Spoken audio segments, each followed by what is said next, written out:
October 1479.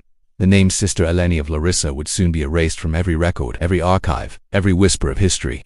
But on that autumn morning in the hills of Thessaly, she stood before her sisters in a stone chapel that had survived 3 centuries of war, famine, and plague. 22 women knelt behind her, their white habits glowing in the dim candlelight like ghosts already preparing to cross over. Through the narrow windows they could see it. Red banners moving across the distant ridgeline like blood spreading through water. The Ottoman army had come, and everyone knew exactly what that meant. The towns below had already fallen. No soldiers remained to protect them. No riders came with warnings or offers of escape. There was only the sound of wind through olive trees and the approaching thunder of hooves against stone. Sister Eleni held a silver crucifix that had been passed down through generations of abbesses, each one believing she would be the last to hold it. Her voice was steady when she spoke, though her hands trembled. If they breached our walls, she told them, keep your vows inside your hearts where they cannot reach. She believed that faith could survive anything, that the soul was a fortress no army could conquer. She was wrong. The gates shattered before sunset, not with battering rams or siege towers, but with cannon fire that turned ancient stone into dust and smoke. The Ottomans didn't waste time with holy places. To them, a convent wasn't sacred ground. It was a symbol that needed to be destroyed, proof that the cross still dared to rise in lands they had claimed for their empire. Inside, the sisters had hidden their most precious relics beneath the chapel floor: silver chalices, embroidered icons, fragments of saint bones wrapped in silk. They believed that if their bodies were lost, their faith might still endure in these objects. But the soldiers who poured through the broken gates weren't searching for treasure, they were searching for submission. By nightfall, the surviving nuns stood in the courtyard with ropes binding their wrists. Torchlight cast long shadows across their faces, turning them into flickering portraits of fear and defiance. The Ottoman captain told them they would be taken before the Pacha, a promise that meant nothing and everything at once. What followed became a story so dark that even church chroniclers who documented every martyrdom, every atrocity, avoided writing the details. Some truths are too heavy for ink. By dawn, smoke rose from the refectory where the women had once shared bread in silence. Ottoman flags hung from the bell tower, signaling to nearby units that resistance had ended. But in that courtyard something unexpected happened. The soldiers had been waiting for screams, for begging, for the collapse that always came. Instead, they heard singing. Bound and bleeding, the sisters began to chant the Agnus Dei, Lamb of God who takes away the sins of the world. Their voices trembled but never broke, rising into the smoke-filled sky like prayers made of iron. The captain, a man who had conquered a dozen cities and seen 1,000 surrenders, didn't know whether to laugh or silence them. He ordered Sister Eleni dragged forward. She still clutched the silver cross, now dented and stained. He made her an offer. Renounce your God, accept the conqueror's faith, and your sisters will live. Her answers sealed all of their fates. I have already given my life, she said quietly. What else can you take? The captain turned away, leaving her to his men. Ottoman records would later describe what followed as discipline for those who refused reason. European letters that surfaced decades later called it something else entirely. They called Sister Eleni of Larissa the nun who would not kneel, and they said that when the wind swept through the ruins at night, you could still hear women's voices, not crying, praying. If you're drawn to the darkest corners of documented history, to the stories that empires tried to bury, don't forget to subscribe. Every story we uncover, every archive we search, every voice we bring back from silence, it only happens because you're here listening. Now, back to what happened next.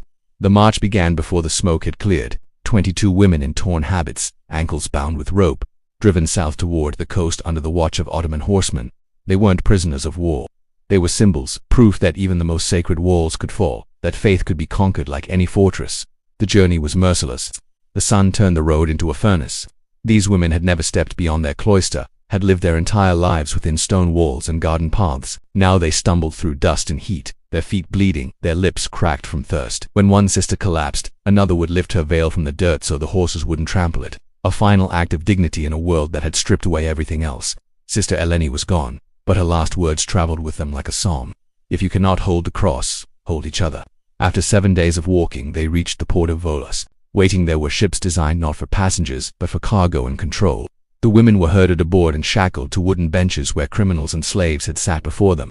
As the sails caught wind and the shores of Greece faded into the horizon, everything they had ever known disappeared with it. The ship's overseer kept meticulous records: cargo, spices, coins, textiles, and religious captives. It was this very ledger, discovered centuries later in the archives of Istanbul, that confirmed the story once dismissed as legend. The voyage to Constantinople lasted 12 days. Storms lashed the deck. Salt stung their wounds. Hunger hollowed their faces until their habits hung like shrouds on living skeletons.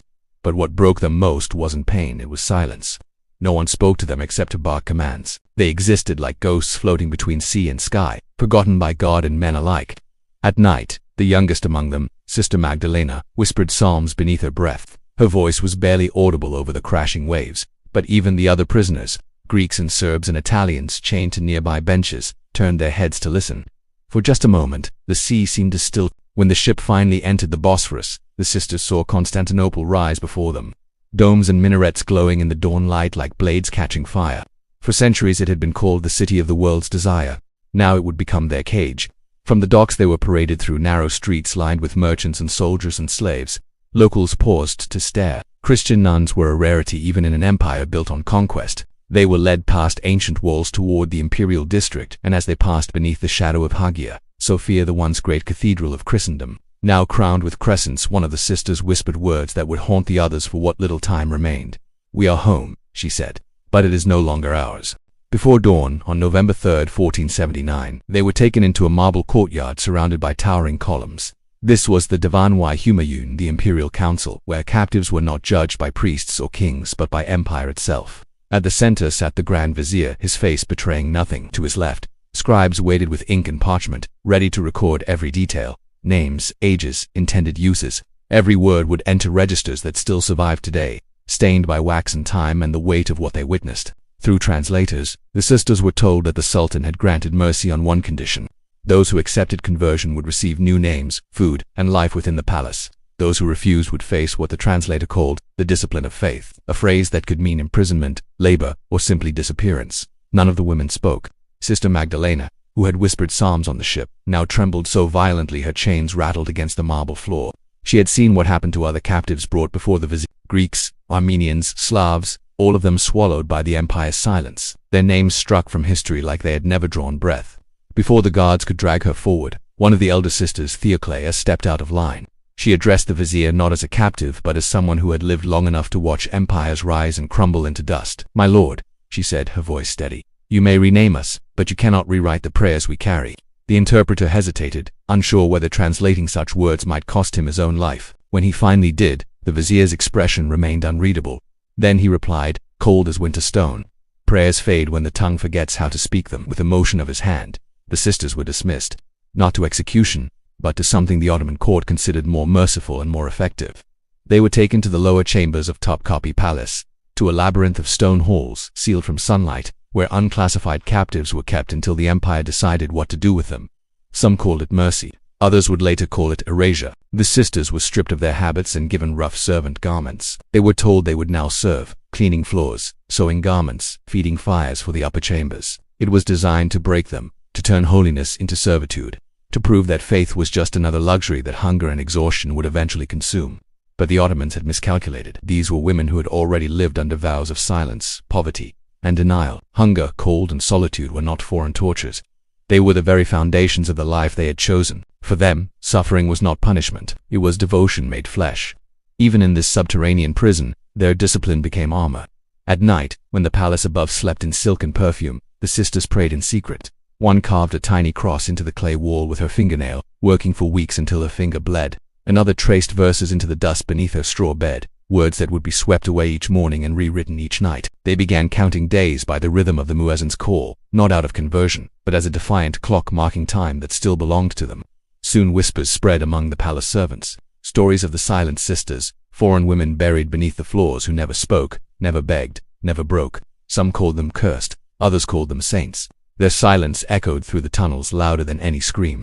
Days bled into months. Their hands blistered from washing linens and polishing brass and tending fires that warmed others but never themselves. Their names were forbidden. Each woman was given a number, a mark of ownership, proof that the empire had conquered even their identities. Time and hunger, the Ottomans believed, would bend even the strongest faith. That was when the next stage began, a test disguised as mercy. First came kindness. Food appeared in their quarters, better food than they had seen in months. Oils and silks were sent down. Learned men from the palace came to speak gently, offering rest, peace, even small freedoms. "Your God and ours are not enemies," one imam told them. "Take our words and you will be free." But the sisters understood exactly what that freedom meant. It meant forgetting, and forgetting was the one sin they could not commit. Sister Magdalena, once the youngest and most frightened, began to rise as their strength. She whispered fragments of scripture remembered from the convent, verses half forgotten and reshaped into prayers that kept them alive, even incomplete, even broken. The word endured. When persuasion failed, the masks came off. The torches were doused, food was cut in half, then half again. No more gentle visits, only darkness and the sound of their own breathing. One by one, they were taken to a narrow room where scribes sat waiting. Each sister was told to repeat a single phrase of submission. Those who did were allowed to live within the palace walls. Those who refused simply disappeared, their numbers scratched from the ledger as if they had never existed. It wasn't one grand act of cruelty. It was slow, methodical, the breaking of the soul one day at a time. Faith wasn't torn away by force. It was chipped away by hunger and waiting and the quiet voice asking why suffer for a God who doesn't answer. A few gave in. 2 sisters from Corfu, twins who had entered the convent together as children, finally whispered the words. They were dressed in silk and taken away, never to be seen again by the others. For those who remained, each disappearance hardened their resolve. Sister Theoclea, who had been brave before the Grand Vizier, grew thin and pale, her body failing but her will unbroken. When guards demanded her name, she smiled faintly. "Call me Silence," she said, and from that moment, none of them spoke to their captors again. When questioned, they answered only with stillness. In that stillness, they reclaimed what the empire thought it had taken: control. Official Ottoman records mentioned them only in passing: foreign captives, unresponsive, unproductive, disposed. To the empire they were failed conversions. To history they became something else, living proof that faith could survive where walls and chains could not. By the spring of 1482, only 11 of the original 22 were still alive. The guards called them ghosts in rags, but the servants whispered something stranger. They said that sometimes, deep in the night, faint voices could be heard beneath the palace, chanting in a language no one remembered but everyone feared. It was the same hymn the sisters had sung as their convent burned, and within those forgotten corridors where no sunlight reached, the survivors found something unexpected: an old sealed archway, buried in dust and stone, hidden from the world above. At first it was just a hiding place, but slowly, carefully, it became something sacred. They used broken pottery as candle holders. A scrap of linen became an altar cloth. From a shard of shattered mirror, they fashioned a crude cross. In this secret chapel, they gathered each night after the palace slept. No hymns that could be heard, no sermons that could be reported, only whispers. Each woman knelt and shared a memory, a home, a church bell, the warmth of bread before dawn. These memories became their new psalms, small offerings to a God who still listened in the dark. A Venetian prisoner once wrote of strange voices echoing beneath the harem, women singing in Latin to a God not of this empire. For centuries, historians dismissed it as superstition, another legend born from fear and darkness, until archaeologists working beneath the Topkapi ruins uncovered a small chamber lined with Christian carvings, crosses scratched into stone, a Latin phrase half-erased by time.